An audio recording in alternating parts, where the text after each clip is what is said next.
The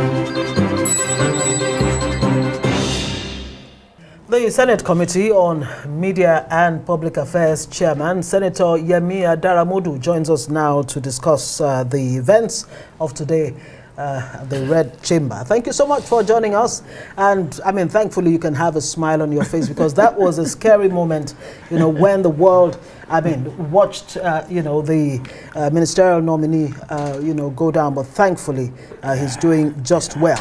But it raises a question as to the Senate's preparedness for such emergencies. What exactly are the things that are in place, you know, to ensure that when such things happen, they don't get worse?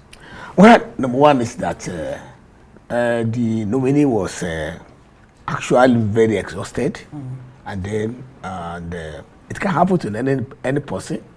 And the Senate is not a sick bay, it's not an hospital, it's not a clinic. And then we have our rules constitutionally outlined for us to do. And then the duty of the Senate today was to screen ministerial nominees. And then emergencies that could occur, number one, it was prepared for because there was a standby Senate medical crew from the National Assembly Clinic. And then that was why it was very easy and very possible for first aid to come on the way of the nominee. That is number one. And then number two, like I said, any human being can just fall maybe either sick or somehow health-wise inadequate at times.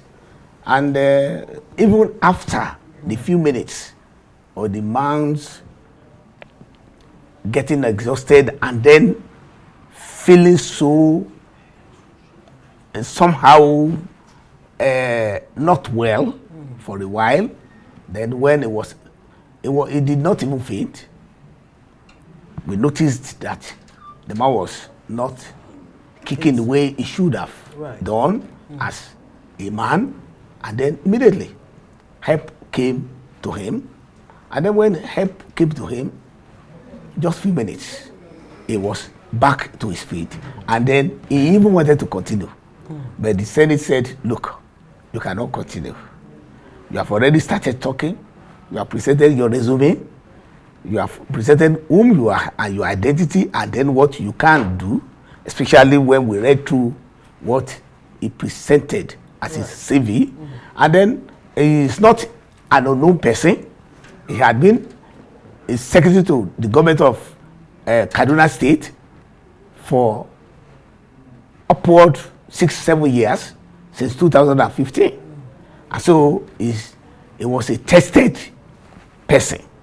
And then you could even see him while he appeared, that he didn't look sickly. But you cannot just judge that.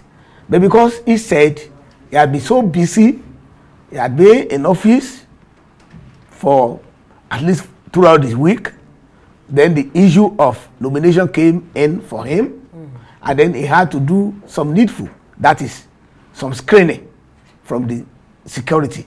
And again, the CCB, that is the Code of Conduct Bureau, and some other screening. He had to do them. And then the Senate, when correspondence came from the executive that they are bringing in nominees, Nigerians would not like to take excuses from the Senate that we are delaying, that, nominees are be given to the Senate, and then 1, 2, 3 days, they are refused to screen. So we have to go expeditiously into action and ensure that we do the needful. So calling him to screen him, then because of the exhaustion you know, and the fact, he even claimed that he had even been, in fact, it's a religious man, you know, all of us in Africa, not only in Nigeria. Okay, I don't mean to cut you short there, but again, let's go back to how we started, how Ngozi started, but I put in a better perspective, pushing it further, and it has to be about the Senate, the sick bay you mentioned. The nation is happy that this didn't get out of hand, but we would like that this did not get out of hand. Yes, that this situation was better managed. Yes, listen to you. But again, do you have emergency, bay, or I don't want to use sick bay now. Yes, there is. You have medical experts. There is emergency. You have people working. That's why it is very. We could not. The whole thing did not escalate because there was an emergency action immediately that it happened. It didn't take few minutes. It didn't take up to 5 minutes before the medical crew from the Senate came in, and then they did the needful and make sure that the man was up on his feet. How equipped is that medical facility in the Senate? Yes. We recall the situation with the Aso Rock Villa, the medical crew and the section in the Senate or the National Assembly generally cannot be found wanting. I asked that. Well equipped, and then they are doing what they should do, and then today we can even see how they came in immediately because it didn't within a jiffy. Right, understandable. Just before we, go on to other things, unfortunately, we lost a colleague, at the National Assembly, named Tunji, he's a member of the press corps there at the National Assembly. One wonders if he could have gotten any help if the facilities at the... what happened to him, because I was there as a media head for the Senate. I was there. I was with the press corps this evening. So what happened was that it did not happen within the confines of the Senate chamber. It was along the road. It was in the public transport, the shuttle bus that would take corps members maybe from the gate to the chamber. So it happened, and it was suspected to be an heart attack. And heart attack does not have the warning that it could give will only be given to the person that it happened to. So, and then there's no way, because when it was in the shuttle bus and it happened, and before help could come, so a bad story had already been heard about him. And then immediately we went into it, and then I was even instructed to go and meet the press corps, which I met them in the evening, spoke with them, then how it happened, what happened, and then even by tomorrow morning we'll be meeting with the family. Let me quickly. Balarabe. It's been a busy week for the Senate, and one of the big news from the chamber is about the rules, talking about first-time senators that have been barred from contesting for the positions of the Senate President and Deputy Senate President. Could you expatiate on that? Yes, definitely. There should be internal rules guiding even social clubs. There are internal rules. There are some social clubs that will tell you that, okay, before you can become the president of this club, you have to be a financial member for upwards of social number of months or even years. Then in the Senate, it is obvious that anybody that is coming fresh, maybe you have never held any position before, either even executive, to talk less of legislative, and then you are just coming fresh, and then when we are doing inauguration is supposed to be when you are being sworn in, and that day that we are being sworn in is the day that we are going to pick the presiding officers of the Senate. So somebody who has never been in the Senate, been in the National Assembly before, so coming in for the first time, so on inauguration, the exact day that person is inaugurated, make him the Senate President, make him the Senate Deputy President. Yeah, but definitely it looks somehow very absurd. Does it not run against the spirit and the letter of Section 50A of the 1999 Constitution that says, there will not be any discrimination from among yourselves in the red chamber? The section still gives us that we are going to make our own rules for internal order and internal administration. So privileges of senators can never be discriminated against. My privilege if, for example, if they are talking about maybe a constitution project, we cannot be discriminated against.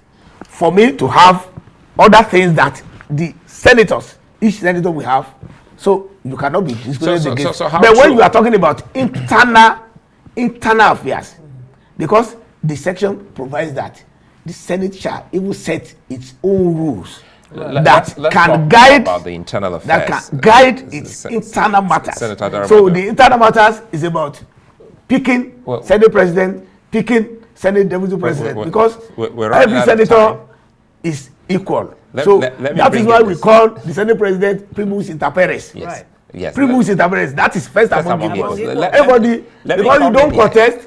You don't contest in your constituency. Let me come in here because you don't contest as a Senate President. We're running out of time. We're running out of time. And this quickly here has to do with the comments and complaints by some say this is done to push back some senators who may want to unseat some of the leadership of the Senate, and that is why you have all come together to safeguard and protect.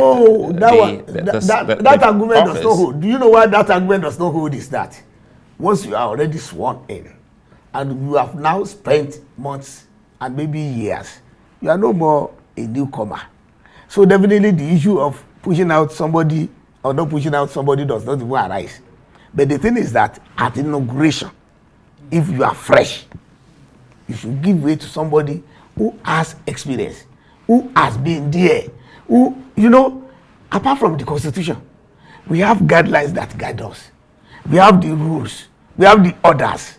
So when in the Senate, like even in the House of Representatives, how you move motion, how you move bills, will never be spelled out in the Constitution. It will be in our own internal rules. So definitely, when you are now coming fresh and you don't know anything about this, is there any way, and anyhow you are going to manage it? You can only manage what you know. Yes, but so that is about that. Based on this new Senate rules, a person has to have been in the Senate for upwards of 4 years before he can even vie for a Senate president. And that is a term. Very quickly, before we let you go, I mean, a lot has been because why it is a term is that why it's a term is that we don't believe in the aberration of saying we are changing leadership. So that is why we are talking about a term. We don't believe in that aberration that, so as if you are changing your underwears, that you have to be changing leadership of the Senate or the House of Representatives every month or every year. If you have a weak leadership, you should. If you do, then among the experienced ones, we have, and we don't believe that we continue to just destabilize ourselves by changing leadership as if we are changing underpants. Very quickly, against the backdrop of the financial challenges, economic challenges that Nigeria finds herself, and we hear from the leadership, Nigerians should sacrifice and all of that. First off, has the Senate, have your members declared your assets? Yes, we did. You have done that? We have done that one on inauguration. 2 years after inauguration, we are going to do it again. Then when we are leaving 4 years, we are going to do it again. All right, we have to leave it there. That's good to know. Senator Yemi Adaramodo, spokesman of the Nigerian Senate. Thank you very much for joining us. That will be it. All right.